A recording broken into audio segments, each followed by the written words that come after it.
இங்க ஒரு சின்ன பொண்ணு பாக்குறதுக்கு ஒரே ரத்த கலரியா யாருமே இல்லாத ஒரு காட்டுக்குள்ள நடந்து போயிட்டு இருக்கா. அப்படி இவன் நடந்து போயிட்டு இருக்க. அப்ப இவளோட பிஹேவியரை பாத்தீங்க அப்படின்னா ஏதோ ஃபர்ஸ்ட் டைம் இந்த வெளி உலகத்தை பாக்குற மாதிரி இந்த காட்டு அப்படி மெய் மறந்து பாத்துட்டே போயிட்டு இருக்கா. அப்படி போயிட்டு இருக்க. அப்போ ஒரு கட்டத்துல ஒரு ஹைவேஸ்க்கு வரா. அப்படி வந்த இந்த பொண்ணுக்கும் இது ரோடு அப்படின்றதே தெரியாம ஏதோ அவ பாட்டுக்கு நடு ரோட்ல நடந்து போயிட்டு இருக்கா. அப்படி போயிட்டே இருக்கும்போது அப்ப பின்னாடி வந்த ஒரு கார் ஒன்று அப்படி ஃபாஸ்டா வந்து ஜஸ்ட் மிஸ்ல இடிக்கிற மாதிரி கிராஸ் பண்ணி போகுது. ஆனா அப்ப கூட இந்த பொண்ணோட மூஞ்சில பாத்தீங்க அப்படின்னா துளி கூட பயமே இல்ல.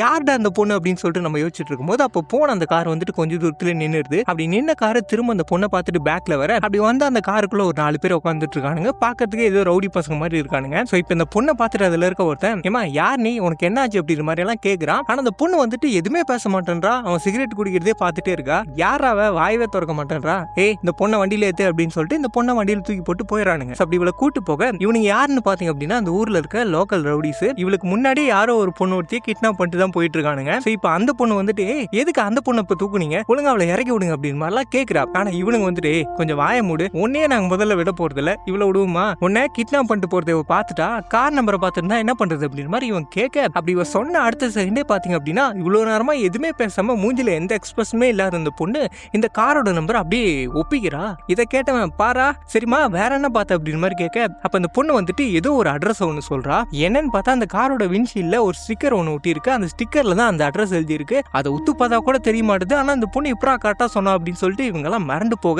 அப்போ இந்த ஹெட் வந்துட்டு கேட்கறான், ஏய் யார் நீ, உன் வீடு இங்கேயா இருக்கு அப்படின்னு மாதிரி கேட்க. ஆனா அந்த பொண்ணு வந்துட்டு எதுவுமே பேசவே மாட்டேன்றா. ஏய் ஏதாவது பேசி தொலைடி அப்படின்னு சொல்லிட்டு அவளை அடிக்க அப்போ இதை பார்த்துட்டு பின்னாடி இருக்க பொண்ணு பொங்கிடுறா. ஏய் எதுக்கு அந்த பொண்ணு அடிக்கிறீங்க, ஒழுங்கா அவளை விடுங்க அப்படின்னு சொல்லிட்டு அவ ஒரு பக்கம் போங்க. ஏய் வாய மூடு, அவளை அடிச்சா உனக்கு என்ன அப்படின்னு சொல்லிட்டு அவளை போட்டு அடிக்க ஆரம்பிச்சிடானுங்க. நீங்க பாரு பொண்ணு பாக்கிறதுக்கு ஒரு மாதிரி ரத்த கலரியா இருக்கிற, என்ன கறிக்கடையில ஏதோ வேலை செய்யறியா அப்படின்ற மாதிரி எல்லாம் கேட்கறானுங்க. ஆனா அந்த பொண்ணு வந்துட்டு எதுவுமே பேச மாட்டேன்றா. இதுல பக்கத்துல உட்காந்துட்டு இருக்க அடியாளுங்க அடைச்சி வாயத்தோற அண்ணன் தான் கேட்டு இருக்காங்களே, அண்ணா இவளை பாக்கிறதுக்கு ஏதோ பைத்தியக்காரி மாதிரி தெரியுறா, தோ இவ போட்டிருக்க ட்ரெஸ் பாருங்க, இதெல்லாம் மென்டல் ஹாஸ்பிட்டல் தான் கொடுப்பாங்க அப்படின்ற மாதிரிலாம் சொல்லிட்டே போயிட்டு இருக்க. அப்ப அந்த பொண்ணு வந்துட்டு ஒழுங்கா என் மேல வந்து கையெடுங்க அப்படின்னு மாதிரி ஒரு வார்த்தை சொல்றா.